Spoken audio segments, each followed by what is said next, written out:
Inti radioaktif tidak stabil yang terjadi secara alami terkadang mengeluarkan radiasi yang kuat, terutama pada uranium-238 atau uranium-235. Disintegrasi tersebut mengubah isota uranium menjadi timbal yang stabil dan dalam prosesnya memancarkan energi dalam kisaran 1-5 MeV. Dan jumlah energi yang lebih tinggi lagi dapat dilepaskan dengan memecah inti yang tidak stabil menjadi lebih banyak bagian. Pada tahun 1938, seorang ilmuwan Jerman bernama Otto Hahn menemukan bahwa pemecahan inti uranium-235 menjadi dua bagian memancarkan 200 juta kali energi neutron yang memicunya. Ia bersama dua rekannya Lisa Meitner dan Fritz Strassmann menemukan bahwa ketika inti uranium-235 dibombardir dengan neutron akan menyerap salah satu neutron. Hal ini mengakibatkan inti senyawa tidak stabil dan inti terpecah menjadi dua bagian yang sama besar. Proses ini disebut dengan fisi nuklir. Jadi, suatu proses di mana inti berat dibombardir dengan neutron dan terpecah menjadi dua massa yang sama melepaskan energi dalam jumlah besar disebut fisi nuklir.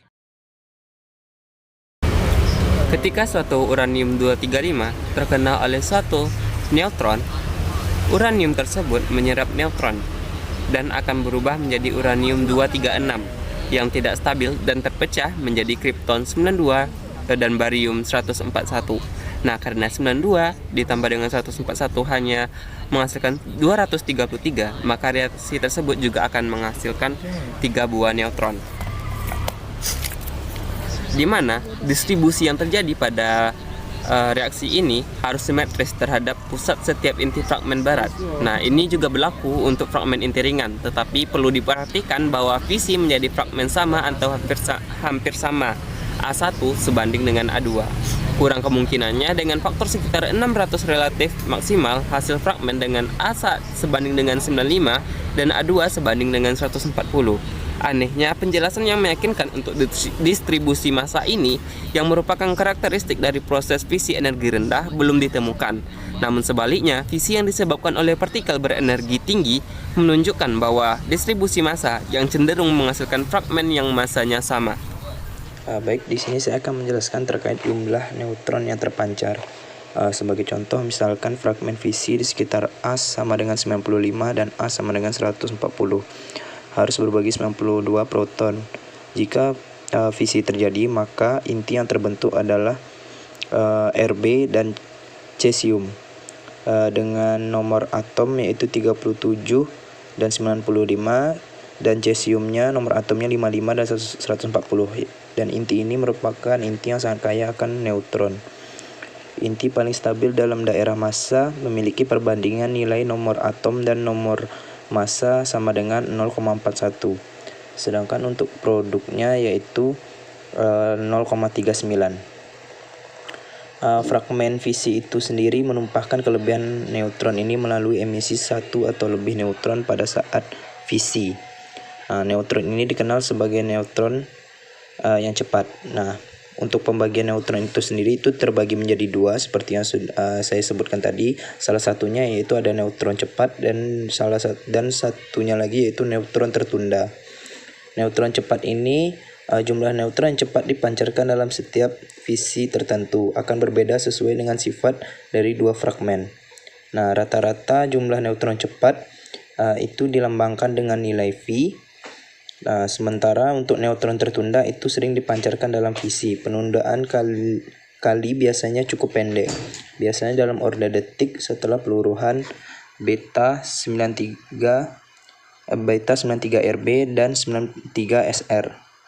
Hasil berada dalam keadaan yang tereksitasi, energi yang terjadi melebihi energi pemisahan neutron.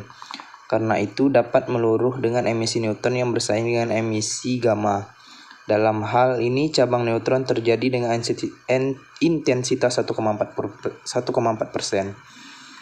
Total intensitas neutron tertunda sejumlah sekitar 1/100 visi, tetapi neutron ini penting untuk kontrol reaktor nuklir. Radioaktivitas berasal dari bahasa Latin yakni radius yang artinya sinar, dan aktif adalah melakukan pergerakan atau perbuatan. Istilah ini pertama kali diciptakan oleh Pierre dan Marie Curie yang berarti pergerakan sinar. Jadi, radioaktif bisa dietimologikan sebagai sebuah aktivitas atau pergerakan dari sebuah inti atom yang tidak stabil, di mana partikel-partikel inti atom tersebut terlepas atau melepaskan diri dari ikatan nuklida atau inti.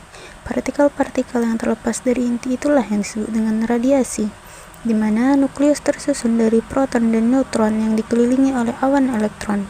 Setiap unsur di alam semesta memiliki jumlah proton dan neutron berbeda-beda. Contohnya besi yang memiliki nomor atom 26. Isotop besi yang paling stabil adalah besi 56 yang terdiri dari 30 neutron dan 26 proton yang jika dijumlahkan jumlahnya adalah 56.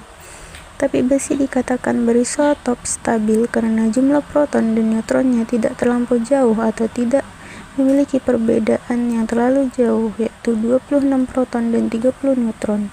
Karena tidak terlalu jauh, maka partikel-partikel di dalam inti atom besi akan saling mengikat. Hal itu yang membuat besi disebut dengan unsur stabil. Berbeda dengan unsur radioaktif yang natbetnya memiliki nukleus atau inti atom yang tidak stabil. Contohnya uranium yang paling stabil adalah uranium-238. Uranium-238 memiliki inti atau nukleus tidak stabil karena jumlah partikel-partikelnya terlampau jauh, yakni 92 proton dan 146 neutron, memiliki selisih berjumlah 44. Hal itu yang membuat ikatan inti atom atau nukleus sangat lemah, yang membuat partikel-partikel dalam inti atom tersebut sangat rentan dan akan terlepas dari inti atom.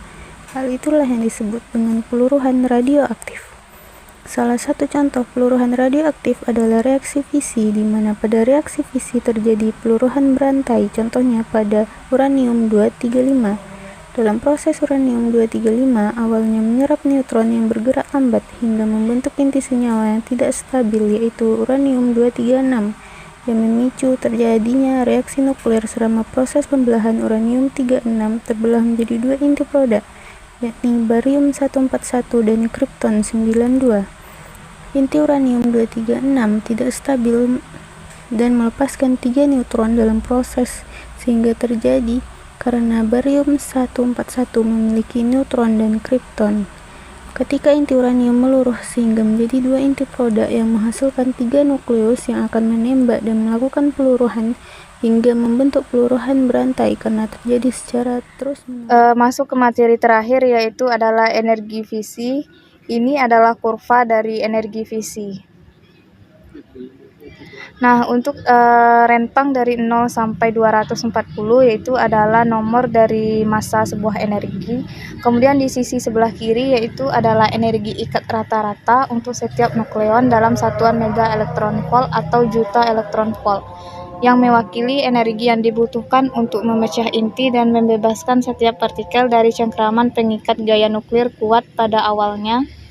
Kemudian unsurnya berpindah, yang lebih ringan dari hidrogen di sebelah kiri, seperti yang dapat dilihat di video. Kemudian meningkat karena semakin banyak nukleon yang berinteraksi satu sama lain menggunakan gaya nuklir kuat, atau energi nuklir mengarah ke inti yang lebih stabil. Nah, inti yang stabil ini yaitu adalah Ve dengan nomor massanya yaitu 56, seperti yang dapat dilihat di kurva di bawah ini.